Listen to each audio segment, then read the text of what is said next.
Hello and welcome to Patrick's Models and Transports. Today we are testing the Kleinbahn D120 9933 KKSTB, so Austrian Royal and Imperial State Railways tank engine, shunting a very heavy passenger train. So the train we're shunting, we're preparing the train, which will then be hauled in the following video by the powerful Chapelon SNCF 231C60 locomotive by Juef, the one with the saucisson sausage motor. This is a very heavy train because first of all, it's most of the carriages have got plastic wheels, which means extra drag. Some are very smooth running plastic wheels, some less, like on the postal car here. I'm considering maybe changing them because I've got a lot of Juef wheel sets. But it's good. Some of the wheels have not been cleaned. I had a look at some Juef carriages, smooth running plastic wheels, but they've not been cleaned. Generally Juef wheels, plastic wheels, are actually good because the axles are metal, so there are the metal axles in the axle boxes, so they're always very smooth running. So generally I don't bother changing them. But these ones here on the postal car, I think they might need a wee bit of grease, but if I'm taking them out, I may as well replace them with metal ones. But the metal ones lose their gauging, so we have to fix them with ball bearing retaining compound. Okay, right, that's enough chatting. Let's test this locomotive. A bit of wheel spin, but surely but steadily. I'm at 50%. Up the incline we go. Remember, my layout is slightly warped in a banana shape, so the curves are on a slight incline, in particular this one. But you can see how this powerful little 5-pole motor powered locomotive with all-wheel pickup and no traction tyres and a nice heavy chassis, I haven't weighed it yet, is pulling this big long heavy train is child's play, absolutely. And there's a problem. This is the Hachette. The Hachette Orient Express Compagnie Internationale de Wagons-Lits restaurant car. Which restaurant car doesn't seem to like these points here behind the signal box? And it was coupled up, before it was coupled up to the Hornby ACHO carriage, it was jumping on the points and coming on derailing. Then I moved it over to the Juef carriage, same story. So definitely it doesn't really like these points for some reason. And another of my locomotives that doesn't like those points is the Lima BR39 locomotive, where the front pony truck will always derail on these points, and I've done just about everything. I've leveled them out. I've put bits of card underneath. So maybe it's just maybe it's just a defect of these points. I don't really know. I have no idea. I've greased the pony truck. That's why the BR39 always goes the other direction. So that's that. Anyway, it did 2 laps before with no problems, and then it is derailing. So I think we'll be running. Oh, now we're slightly stuck. Interesting. We're stuck. Let's see how our D120 handles this situation. We're also stuck for another reason. Pardon me, I'm parking you here on the layout, and I'll continue talking because one of the Juef bogies is that disgusting. Ugh, yuck. Some flying bug entered the room, and it went on the armrest of my office chair, and I just, like a wee flying beetle, and I was leaning on the armrest to get up, and oops, I felt crunch. Okay, yuck. It's full of bugs. Okay, let me sort this. You can't see what I'm doing, I'm just re-railing a carriage, righto. So if this were all, if that restaurant car were an old Juef or an old Lima, I wouldn't be here wasting time. Okay, look at a bit of wheel spin, but no problem at all. And we're under 50%. Under 50%, huh? I can show you the, look at slight wheel spin now, even now a bit, but look how it's just handling it. The Mabuchi motor is fantastic. Loads and loads and loads of torque. Let's see what happens now over there. Is that restaurant car going to derail? It did a clip, but it didn't derail. Here we're at 50% speed, no problem at all. And we could even go faster, but of course it wouldn't really be realistic for this little tank engine to be flying along the rails with this big heavy load, but here we are. I'm going to go up to 75 if that carriage decides to collaborate. It seems to be okay. I'm turning up to 75.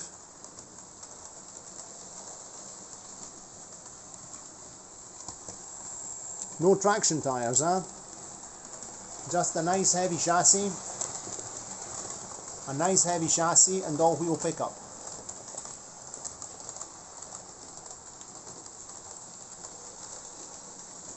And a powerful 5-pole motor. Can motor. Great motor. I'm not going faster than 75, otherwise it's really...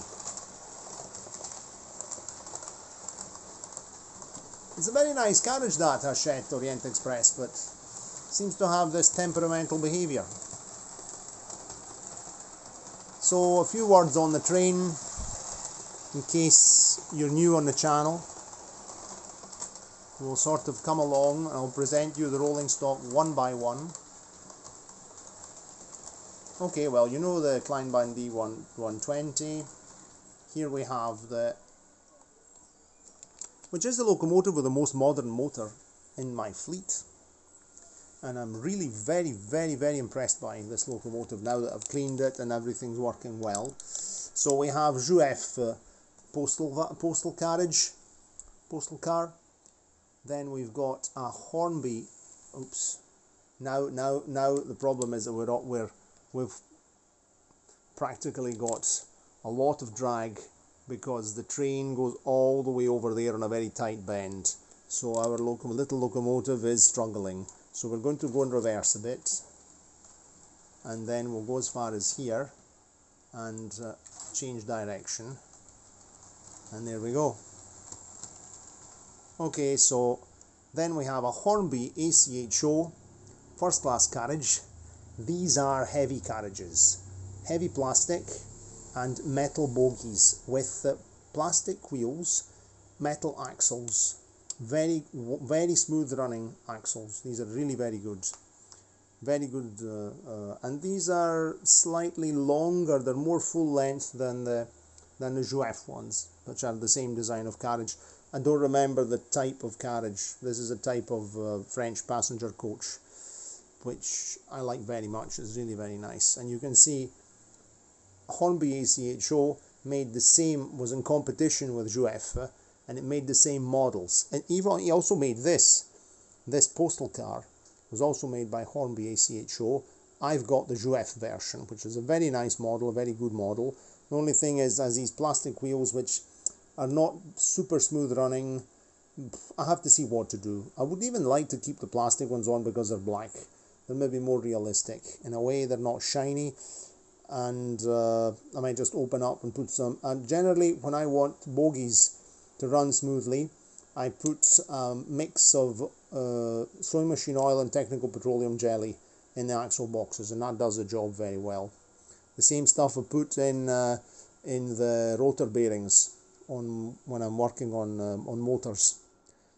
Okay, righto, let's go. What's next? We have another first class carriage. Oh, a bit of wheel spin. No, we can't manage. Reverse, reverse, and gain momentum, and on we go. Come on, you can do it, you can do it. No, I can't do it. I have to go further back. Anyway, it's a really very strong, powerful little locomotive. And now we're on the... Now we're on a frog.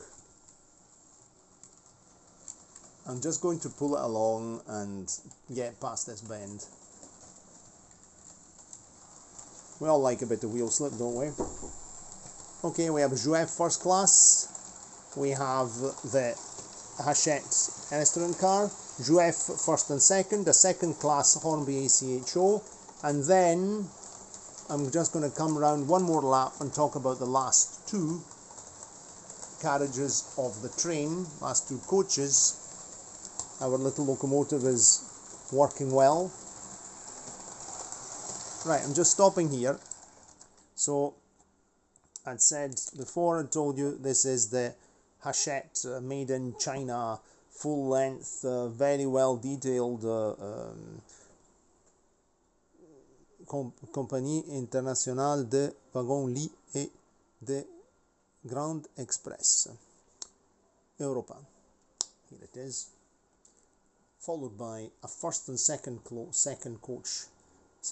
coach of Jouef, second class,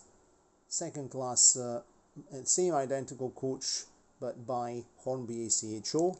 Very nice coach, very nice, with Paris-Lille destination boards. And then in this composition I'm short of second class coaches, second class what would be express spec coaches. So there was, you know, 1, 2, and let's say 2.5 first class coaches and only 1.5 second class coaches is not realistic. Okay, of course a real train would be much longer than 1, 2, 3, 4, 5, 6, 7, 8 coaches, but everything is scaled down to this very small layout. So I decided to add another second class coach. It's an SNCF, it's a French coach. It's one of the Bastille coaches. They were German coaches which had been handed over as war reparation, but they were not used on express trains, they were used on local trains. They weren't corridor coaches, they were open sort of day coaches with for local trains. But let's say that in an emergency situation, as we have here on the Brunel Padova Railway in this case, it can stand in as a second class coach.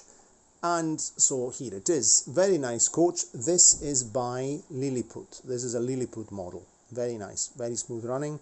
This one has metal wheels, so the whole train is all on plastic wheels minus the Hachette Orient Express restaurant car, the Lilliput Bastille car, and half of the luggage car, because this luggage car has got bogies with metal wheels on one side and plastic wheels on the other, because it's got rear illumination. Slightly temperamental rear lights, the sort of flash. I've cleaned the wheels, I've done all sorts of things. They work better on the straight than on the, but they work. You can take my word that they work. There are videos about this luggage car. Okay, one last lap and then we'll have to let the main line locomotive take over. Here we go. No problem at all over there. No wheel slip.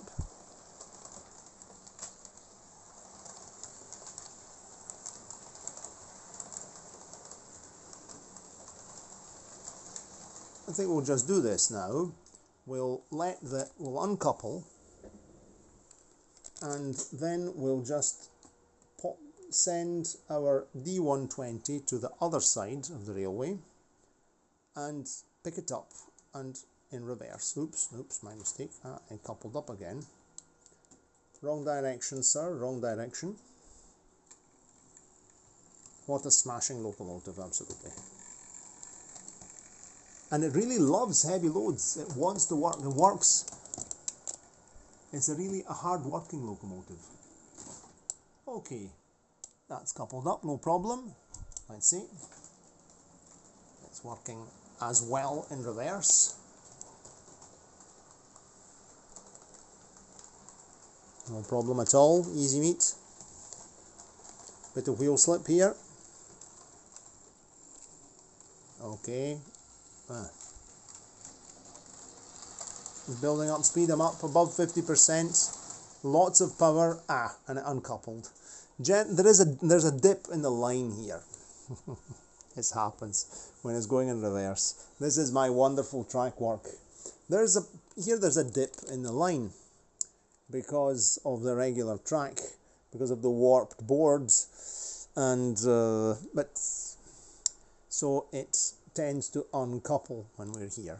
So let's just try and couple up again. Bear with me one moment.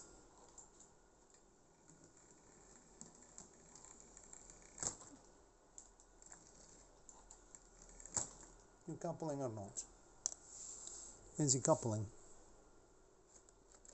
Yes, you can see that it's just about practically, it's coupled up by a hair. Let's see, also because this front coupling here, I've tightened it, but it's slightly more sagging than the rear coupling hook. Let's see what we managed to do, if we manage to gingerly go in reverse and get round the corner. Yes, indeed. And I'm going very slowly, I'm at 50%. We'll complete the lap. On you go. It decided to uncouple. It decided to uncouple. Probably, we have to consider that it's also coupled up to a Juef hook now, so the height might be slightly different. It might not be. It's not a Kleinbahn. It's not a Kleinbahn coupling hook.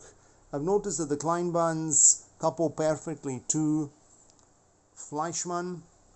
They couple perfectly, of course, to Kleinbahn and to Lima, because the design is very similar. Okay, let's see if we can finish a lap. Come on, let's finish the video. I understand that you're fed up with this train. Okay, here we are.